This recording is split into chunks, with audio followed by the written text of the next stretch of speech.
ही पावसाच्या बातम्या पाहूयात।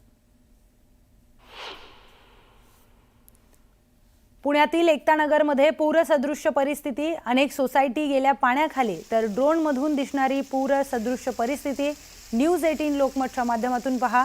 तसेच मुठा नदीचं रौद्र रूप देखील दिसून आलंय।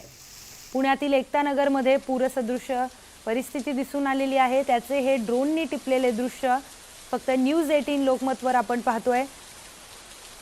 अनेक सोसायट्या या पाण्याखाली गेलेल्या आहेत। मुंबईसह राज्यभरामध्ये वेगवेगळ्या ठिकाणी मुसळधार पाऊस झाला, त्यामध्येच पुण्यात देखील मुसळधार पाऊस पडलेला आहे आणि त्याची ही दृश्य आपण बघतोय। एकतानगरची ही सगळी दृश्य आहेत। मोठमोठ्या सोसायट्या देखील पाण्याखाली गेलेल्याचं दृश्य आपण बघतोय। तर मुठा नदीने देखील रौद्र रूप धारण केलंय। प्रमुख नद्यांमधली एक नदी मुठा नदी आहे आणि त्यांनी रौद्र रूप धारण केलेलं आहे। कल्याण पूर्व येथील वालधुनी नदीला पूर आलाय, त्यामुळे अशोकनगर चाळीत पाणी भरलेलं आहे। त्याचीच हे दृश्य आपण बघतोय। कल्याण नगरची थेट दृश्य कल्याण पूर्वच्या वालधुनी नदीला पूर आलेला आहे आणि त्यामुळे कल्याणमध्ये जी काही घरं आहेत ती पाण्याखाली गेलेली आहेत। मोठ्या प्रमाणामध्ये पाणी हे रस्त्यांवर आलेलं आहे आणि त्याच पाण्यामध्ये लहानगे मुलं खेळताना देखील दिसतात, पण मोठ्या प्रमाणात त्यांना धोका निर्माण होऊ शकतो। त्यामुळे प्रशासनाकडून सतर्क राहण्याचे आदेश देखील देण्यात आलेले आहेत। कल्याण पूर्वची ही काही दृश्य आपण बघतोय। अगदी गुडघ्यापर्यंत, गुडघ्याच्या वर देखील पाणी इथे साचलेलं आहे आणि कशा पद्धतीने नागरिक ये जा त्या पाण्यातून करतायत, त्याचबरोबर लहान मुलं कसं या पाण्याचा आनंद घेतायत त्याची देखील दृश्य आपण थेट पाहतोय।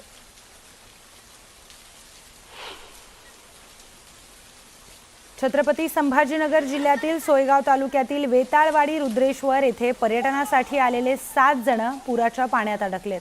रुद्रेश्वर लेणी पाहून परतताना वाहन चालकाने नदीपात्र ओलांडण्याचा प्रयत्न केला, मात्र मध्यभागी असताना अचानक पुराचा प्रवाह वाढला।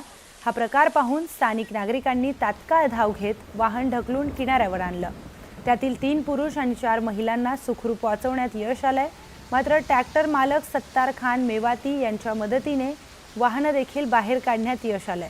पर्यटकांचा जीव धोक्यात घालणारे हे धाडस नशिबाने टळले।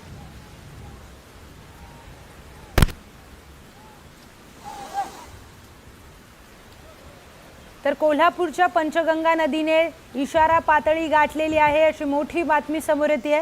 पावसाचा जोर ओसरल्याने काहीसा दिलासा असला तरी राधानगरी धरणाचे 7 पैकी 5 दरवाजे बंद झालेले आहेत, मात्र पंचगंगेची वाटचाल धोका पातळीकडे सुरू आहे। 85 बंधारे अद्यापही पाण्याखालीच गेल्याने वाहतूक तिथली विस्कळीत झाली आहे, तर कोकणाकडे जाणारे मार्ग अद्यापही बंदच आहेत। त्याचबरोबर अलमट्टी धरणातून 2 लाख क्युसेक विसर्ग सुरू केल्याने काहीसा दिलासा मिळालेला आहे। पंचगंगा नदीची ही काही दृश्य आपण बघतोय, ड्रोनच्या माध्यमातून टिपलेली ही दृश्य आहेत। कोकणाकडे जाणारे मार्ग अद्यापही बंदच आहेत, मात्र पंचगंगेची वाटचाल आता धोका पातळीकडे सुरू झालेली आहे। मोठ्या प्रमाणामध्ये इथे पाऊस पडला आणि त्या पावसामुळे त्या नदीचा प्रवाह देखील वाढलेला आहे। दुथडी भरून पंचगंगा नदी वाहते, त्यामुळे पंचगंगा नदीची वाटचाल आता धोका पातळीकडे सुरू झालेली आहे। 85 बंधारे अद्यापही पाण्याखालीच गेल्याने तिथली वाहतूक देखील विस्कळीत झाली आहे। त्याचबरोबर कोकणाकडे जाणारे जे मार्ग आहेत ते अद्यापही बंदच आहेत, त्यामुळे तिथून परत कोकणाकडे जाणाऱ्या लोकांसाठी अगदी अडचणीचा हा सगळा काळ ठरलेला आहे, कारण की हे मार्ग अद्यापही बंदच आहेत। त्यामुळे मग कुठल्या मार्गाने कोकणाकडे जावं असा प्रश्न तिथल्या नागरिकांना पडलाय। अलमट्टी धरणातून देखील 2 लाख क्युसेक पाण्याचा विसर्ग सुरू केलेला आहे, त्यामुळे तिथल्या नागरिकांना काहीसा दिलासा मिळालेला आहे। सातारा जिल्ह्यातील पश्चिम भागामध्ये जोरदार पाऊस कोसळतोय। धरणातून सोडण्यात आलेल्या पाण्यामुळे नदीपात्रात जाणारे अनेक छोटे पूल पाण्याखाली गेले आहेत। अशातच कन्हेर धरणातून सोडण्यात आलेल्या 1500 क्युसेक पाण्यामुळे वेण्णा नदी ओसंडून वाहताना पाहायला मिळते। साताराकडून म्हसवे गावाला जोडणारा पूल पाण्याखाली गेल्यामुळे साताराच्या म्हसवे गावाचाही संपर्क तुटलाय।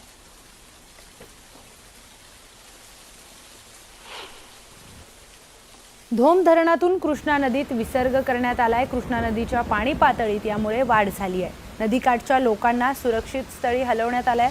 तर साताऱ्यात मुसळधार पाऊस पडलेला आहे। वाईचं महागणपती मंदिर हे अर्ध पाण्यात बुडालेलं आहे। साताऱ्याची ही काही दृश्य आपण बघतोय। मुसळधार पाऊस साताऱ्यामध्ये झालेला आहे आणि त्यामध्ये धोम धरणातून कृष्णा नदीमध्ये पाण्याचा विसर्ग करण्यात आला। त्यामुळे कृष्णा नदीच्या देखील पाणी पातळीमध्ये वाढ झालेली दिसून आली। तर नदीकाठच्या लोकांना सुरक्षित स्थळी हलवण्यात आलेलं आहे। कुठलाही अनुचित प्रकार घडू नये यासाठी ही काळजी घेण्यात आलेली आहे। तर साताऱ्यामध्ये जे वाईचं महागणपती मंदिर आहे ते देखील पाण्यामध्ये अर्ध बुडाल्याची दृश्य ड्रोनच्या माध्यमातून टिपलेली आहेत, ती आपण बघतोय। वाईचं महागणपती मंदिर मुंबईसह आणि कोकणामध्ये मुसळधार पाऊस पडतोय। आया कोकण रेल्वेला फटका बसलाय। कोकणामध्ये येणाऱ्या अप आणि डाऊन गाड्या रद्द करण्यात आलेल्या आहेत। त्याचबरोबर मुंबई मडगाव जनशताब्दी एक्सप्रेस आणि मडगाव ते मुंबई जनशताब्दी एक्सप्रेस रद्द करण्यात आली आहे।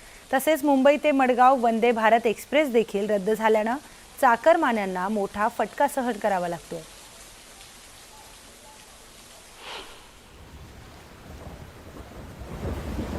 मुसळधार पावसामुळे कोकण रेल्वेला त्याचा परिणाम जाणवू लागलेला आहे। कोकण रेल्वेच्या गाड्या आहेत त्या रद्द करण्यात आलेल्या आहे। मुंबईवरून कोकणाकडे येणारी जी जनशताब्दी एक्सप्रेस आहे ती रद्द करण्यात आली आहे। तर गोव्यावरून मुंबईला जाणारी जी जनशताब्दी एक्सप्रेस आहे ती रद्द करण्यात आलेली आहे। आणि पाहायला गेलं तर काही प्रवासी आपल्यासोबत आहेत जे या जनशताब्दीने कुडाळवरून जे आहे ते मुंबईच्या दिशेने प्रवास करणार होते।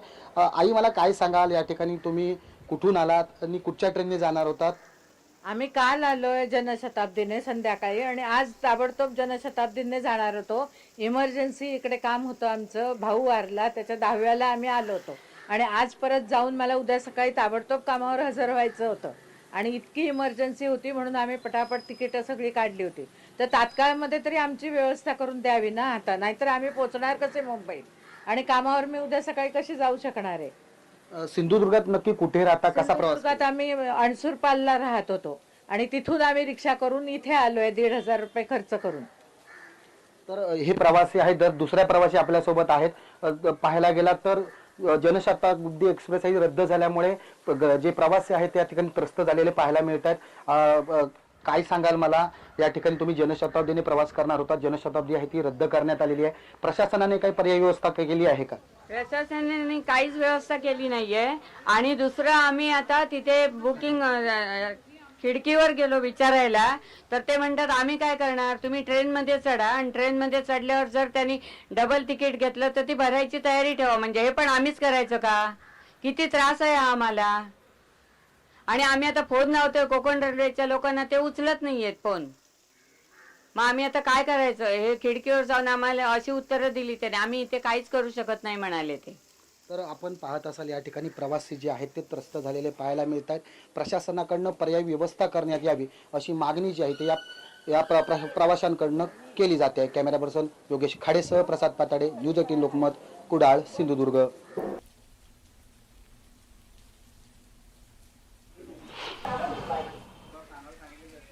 तर कोल्हापुरात मुसळधार पावसामुळे नद्यांच्या पाणी पातळीमध्ये मोठ्या प्रमाणात वाढ झाल्याचं दिसून आलंय। कृष्णा आणि पंचगंगा नद्यांच्या संगमावर असलेलं नरसिंहवाडीतील दत्त मंदिर पाण्याखाली गेलंय। कोयना, वारणा आणि राधानगरी धरणातून विसर्ग सुरू असल्यामुळे शिरोळ भागात पाणी भरण्याची शक्यता स्थानिकांकडून वर्तवण्यात येते। तर कोल्हापुरातील ही दृश्य आहेत। दत्त मंदिर पाण्याखाली गेलेलं आहे। मोठ्या प्रमाणात इथे पाऊस पडला आणि त्यामुळे ते मंदिर देखील पाण्याखाली गेलेलं आपण बघतोय। त्याची ही दृश्य आहेत, किती मोठ्या प्रमाणात इथे पाणी साठलेलं आहे आणि पाण्याचा प्रवाह देखील वाढलेला आहे। त्यामुळे जे मंदिर आहे दत्त मंदिर ते पाण्याखाली गेलेलं आपण बघतोय। त्याचबरोबर कोयना, वारणा आणि राधानगरी धरणातून विसर्ग सुरू झालेला आहे, त्यामुळे इथे पाणी साचण्याची देखील शक्यता आहे।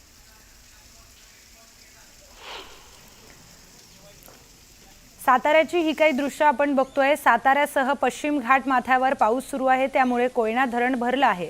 सर्व दरवाजे 13 फुटांनी उघडण्यात आलेत। तर कोयना आणि कृष्णा नदीमध्ये सध्या मोठ्या प्रमाणामध्ये विसर्ग सुरू असल्यामुळे नदीकाठच्या गावांना अलर्ट जारी करण्यात आलेत।